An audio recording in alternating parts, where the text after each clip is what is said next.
que Deus usou de maneira ímpar para fazer a sua obra. Esse versículo primeiro, esse capítulo primeiro, vai mostrar o chamado de Deus para a vida desse profeta Ezequiel.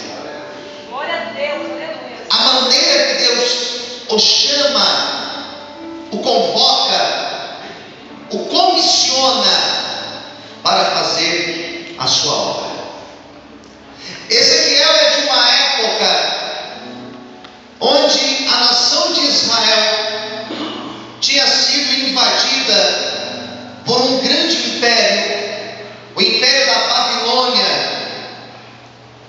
E diz a Bíblia que eles levaram para o cativeiro a maior parte da nação de Israel, começando pelos nobres, começando pelos religiosos, a corte, os da religião, os sacerdotes, depois aqueles que tinham uma condição financeira mais elevada, e por aí foi.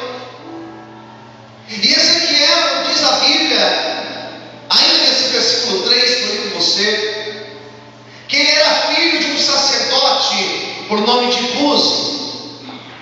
E aqui nós já temos uma informação: se Ezequiel era filho de sacerdote, se ele era filho de Buzi, filho do sacerdote, Ezequiel seria o seu futuro sucessor.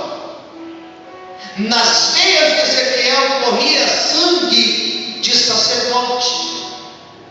E naquela época, quando um sacerdote morria, quando ele morria, a sua família, o seu filho varão, seria seu sucessor. E com certeza Ezequiel sabia e já estava sendo preparado para ser o sucessor de seu pai Buzi.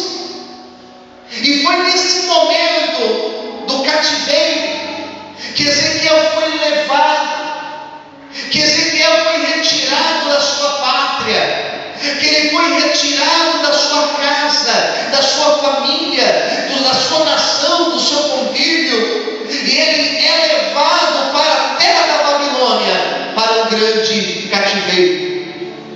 Um cativeiro que não durou 400 anos, como foi um cativeiro primeiro, um cativeiro egípcio, mas foi um cativeiro mais curto, de 70 anos, mas foi muito duro, tão duro quanto o cativeiro primeiro dos egípcios. E Ezequiel, queridos, diz a Bíblia que agora ele estava na terra dos caldeus, agora ele estava na Babilônia, e parece que eu vejo Ezequiel longe dos seus melhores amigos, talvez pensando em tudo que ficou para trás, talvez pensando nos seus sonhos, nos seus projetos que agora tinham sido abortados. Houve uma mudança de planos, e parece que eu vejo a cena do capítulo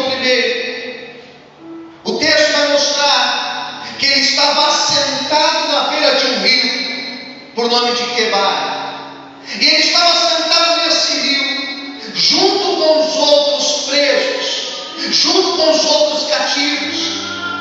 E eu imagino Ezequiel conversando junto com os outros.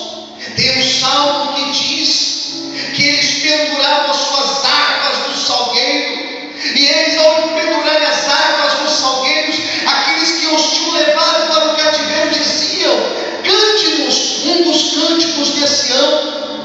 E alguém dizia: como nós cantaremos ao Senhor, estando em terra estrangeira, longe da nossa pátria, longe do templo do Senhor. Parece que eu imagino Ezequiel, parece que eu vejo a cena, ele sentado perante o rio, conversando com seus conterrâneos e dizendo: e agora? Não temos mais sonhos, não temos mais expectativa, os nossos projetos servos foram